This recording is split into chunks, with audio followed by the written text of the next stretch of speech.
ஸ்ரீ கணேஷாய நமக. ஸ்ரீ சரஸ்வத்யை நமக.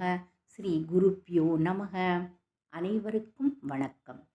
இன்று மகா பெரியவா வாழ்க்கை வரலாறு 4வது நாள் பாராயணம். ஏறக்குரிய அதே வேளையில் திருவானைக்காவல் ஜம்புகேஸ்வரத்தில் கோயில் கொண்டுள்ள அகிலாண்டேஸ்வரி சமேத ஜம்புநாத சுவாமி கோவிலில் திருப்பணி நிறைவடைந்து கொண்டிருந்தது. அந்த ஆலயத்தில் கும்பாபிஷேகம் போன்ற முக்கியமான வைபவங்களோ அம்பாளின் காதணியான தாடங்கத்தை புதுப்பித்து சமர்ப்பிப்பதோ காஞ்சி மடத்தின் ஆச்சாரியார்கள் நடத்தி வைப்பார்கள். இது ஆதி ஆச்சாரியாருக்கு பிறகு பல நூற்றாண்டு காலமாக காஞ்சி ஆச்சாரர்களுடைய தனி உரிமையாக இருந்து வருகிறது. ஜம்புகேஸ்வரம் கோயிலுக்கு கும்பாபிஷேகம் நடத்த நாள் குறிக்கப்பட்டது. டிரஸ்டிகள், கோவில் அர்ச்சகர்கள், உள்ளூர் பிரமுகர்கள் ஆகியோர் வந்து புதிய இளம் சங்கராச்சாரியாரை முறையாக அழைத்தார்கள். கும்பாபிஷேகத்தையொட்டி அரசு எல்லா ஏற்பாடுகளையும் செய்தது. கும்பாபிஷேகத்திற்கு பொறுப்பாக தனி வட்டாட்சியர் ஒருவரை திருச்சி மாவட்ட கலெக்டர் நியமித்தார். காஞ்சி சங்கராச்சாரியார் வந்திருந்து கும்பாபிஷேகத்தில் பங்கு கொள்கிறார் என்பதால் இந்த ஏற்பாடு சுவாமிகள் சில நாட்கள் முன்னதாகவே ஜம்புகேஸ்வரம் வந்திருந்து அங்கு கோவிலை ஒட்டிய வடக்கு வீதியில் காமகோடி மடத்தின் பழமையான கிளை மடத்தில் முகாமிட்டார். தினமும் காலையிலும் மாலையிலும் சுவாமிகள் கோவிலுக்கு போய் கும்பாபிஷேகத்திற்கு முன்னுரை போன்ற சடங்குகளும் யாகங்களும் முறையாக நடைபெறுமாறு ஒழுங்கு செய்தார். 1908 பிப்ரவரி 6 அதிகாலையில் சுவாமிகளின் முன்னிலையில் ஸ்ரீ ஜம்புநாத சுவாமி, ஸ்ரீ அகிலாண்டேஸ்வரி, பரிவார தேவதைகள் ஆகியோர் சன்னதிகள் மேல் அமைந்த கோபுரங்களுக்கு கும்பாபிஷேகம் நடைபெற்றது. வந்திருந்த பல்லாயிரக்கணக்கான மக்கள் ஆச்சாரிய சுவாமிகளையும் தரிசனம் செய்து கொண்டார்கள்.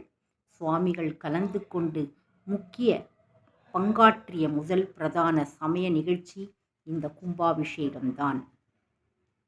சில நாட்களுக்கு பிறகு சுவாமிகள் ராமநாதபுரம் மாவட்டத்தில் உள்ள இளையாத்தங்குடிக்கு சென்றார். காஞ்சி காமகோடி பீடத்தின் 65வது ஆச்சாரியார் ஸ்ரீ சுதர்சன மகாதேவேந்திர சரஸ்வதி 1890 சித்தியடைந்தது இங்குதான்.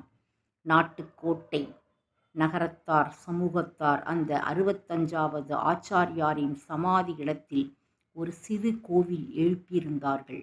நமது இளம் சுவாமிகள் தனது பரமேஷ்டி குருவின், அதாவது தனது குருநாதரின் குருநாதருக்கு குரு அதிஷ்டானத்தை தரிசித்து விட்டு திருவானைக்காவல் திரும்பினார். அங்கு சில நாட்கள் முகாமிட்ட பின் 12 ஆண்டுகளுக்கு ஒரு முறை வரும் மகாமகம் உற்சவத்தில் கலந்து கொள்ள கும்பகோணத்திற்கு புறப்பட்டார்.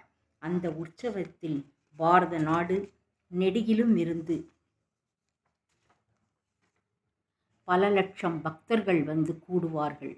கும்பகோணம் போகும் வழியில் சுவாமிகள் தஞ்சாவூரின் கடைசி மராட்டா மன்னருடைய ராணிகளின் கௌரவ விருந்தினராக தஞ்சாவூரில் சில நாட்கள் தங்கினார். கும்பகோணம் மடத்தில் இளம் சங்கராச்சாரியார் 1909 முதல் 1910 ஆண்டுகளில் புகழ்பெற்ற வேத பண்டிதர்களிடம் தனது பாடங்களை தொடர்ந்தார். அந்த வேத விற்பனையாளர்கள் மகா கோபத்யாய வெங்கடேஷ சுப்பா சாஸ்திரி, பைங்காநாடு பஞ்சாபகேஷ சாஸ்திரி, விஷ்ணுபுரம் சுவாமி சாஸ்திரி, பைங்கநாடு கணபதி சாஸ்திரி, மகா மகோபாத்யாய கருங்குளம் கிருஷ்ண சாஸ்திரி ஆகியோர் குறிப்பிடத்தக்கவர்கள். அந்த 2 ஆண்டுகளில் சுற்று வட்டாரத்திலிருந்தும் தொலை தூரத்தில் இருந்தும் பக்தர்கள் ஆச்சாரியரை தரிசிக்க மடத்துக்கு வந்த வண்ணம் இருந்தார்கள். இதனால் ஆச்சாரியாரின் பாடத்துக்கு இடையூறு உருவாகும் நிலை ஏற்பட்டது. எனவே மடத்திலிருந்து புறப்பட்டு வேறு எங்கேயாவது அமைதிகரமான சூழலில் பாடம் தொடர்வது நல்லது என மடத்து அதிகாரிகளும் ஆச்சாரியர்களும் கருதினார்கள். இளம் ஆச்சாரியார் தொடர்ந்து பாடம் கேட்க திருச்சி மாவட்டத்தில் காவேரி கரையில் உள்ள மகேந்திரமங்கலம் கிராமத்திற்கு இடம்பெயர்வது பொருத்தம் என்று முடிவாயிற்று.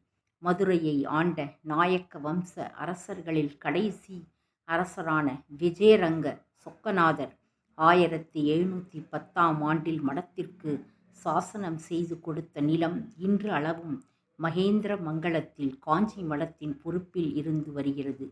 1911 முதல் 1914 வரை சுவாமிகள் மகேந்திரமங்கலத்தில் இருந்தபடி பாடம் கேட்டார். சாஸ்திரங்களையும் தத்துவத்தையும் கற்றுக்கொண்டது தவிர ஜோதிடம், கல்வெட்டு, இயல், சங்கீதம் முதலியவற்றையும் பயின்றார். 1914 மத்தியில் சுவாமிகள் கும்பகோணம் திரும்பினார். 1915 மே மாதத்தில் சங்கர ஜெயந்தி அன்று 21வது வயது பூர்த்தியாகி விட்டபடியால் மடத்தின் நேரடி நிர்வாகப் பொறுப்பை ஏற்றார். இத்துடன் இன்றைய பாராயணம் முடிவடைந்து நாளை பார்ப்போம். நன்றி, வணக்கம்.